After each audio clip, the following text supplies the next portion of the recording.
বিপুল উৎসাহ উদ্দীপনার মধ্য দিয়ে রামু উপজেলার রশিদনগর ইউনিয়নে অনুষ্ঠিত হল বাংলাদেশ জামায়াতে ইসলামী যুব বিভাগ রশিদনগর ইউনিয়ন শাখার কর্তৃক আয়োজিত রশিদনগর ওয়ার্ড ফুটবল টুর্নামেন্ট 2025-এর জমজমাট ফাইনাল খেলা। খেলা দেখতে দুপুর থেকে নানা বয়সী দর্শকের ভিড়ে পরিপূর্ণ হয়ে যায় মাঠ প্রাঙ্গণ। সোমবার বিকালে নাদরুজ্জামান উচ্চ বিদ্যালয়ের মাঠে অনুষ্ঠিত ফাইনাল খেলায় অংশ নেয় মাহসুয়াখালী 1 নং ওয়ার্ড ফুটবল একাদশ বনাম কাদমরপাড়া 6 নং ওয়ার্ড ফুটবল একাদশ। এক পেশে ফাইনাল খেলায় প্রথমার্ধে দুই দল আকর্ষণীয় খেলা উপহার দিলেও 2 গোলে এগিয়ে যায় মাছুয়াখালী 1 নং ওয়ার্ড ফুটবল একাদশ। দ্বিতীয়ার্ধের মাছুয়াখালী 1 নং ওয়ার্ড ফুটবল একাদশ আরও 3 গোলে দিলে 5-0 গোলে বিশাল ব্যবধানে জয়লাভ করে। রেফারির শেষ বাঁশি বাজার সাথে সাথে উৎসবে ফেটে পড়ে মাছুয়াখালী 1 নং ওয়ার্ড ফুটবল একাদশের খেলোয়াড় ও সমর্থকরা। ফাইনাল খেলায় প্রধান অতিথির বক্তব্যে কক্সবাজার 3 রামু আসনের সংসদ সদস্য পদপ্রার্থী শহীদুল আলম বাহাদুর বলেন, খেলাধুলার মাধ্যমে নিজেকে মাদক মুক্ত করা যায়, শারীরিক গঠন তৈরি করা যায় এবং সুস্থ থাকার পাশাপাশি যুব সমাজকে খারাপ কাজ থেকে বিরত রাখা যায়। খেলাধুলা বিনোদনের মধ্যে একটি শ্রেষ্ঠ মাধ্যম।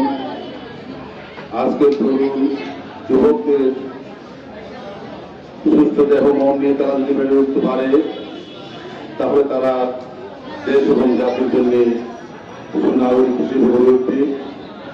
কোথায় আছে ক্রীড়ায় শক্তি, ক্রীড়ায় মন, মাদক ছেড়ে সবাই মিলে খেলার মাঠে চল। আমি রামুল মহুরাজকে ধন্যবাদ জ্ঞাপন করছি যে আমাদের তরুণ যুবকদেরকে মাদক মুক্ত সমাজ উপহার দেওয়ার জন্য এবং তাদের স্বাধীনভাবে তারা যাতে বেড়ে উঠতে পারে সেই জন্য একটি পরিবেশ তাদেরকে তৈরি করে দেওয়ার জন্য আমি রামুল মহুরাজকে ধন্যবাদ জানাচ্ছি।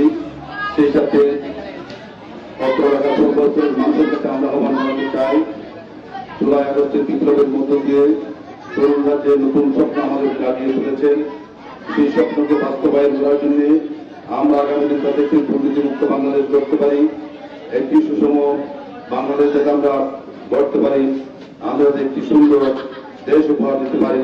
সেই জন্য আমাদেরকে মাদককে না বলতে হবে এবং কিছু আদর্শযোগ্য দক্ষ দেশপ্রেমিক সোনার মানুষের নেতৃত্বে এই দেশকে পরিচালিত করতে হবে।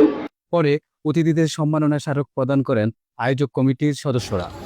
খেলা শেষে উভয় দলকে মেডেল ও ট্রফি তুলে দেন অতিথিরা।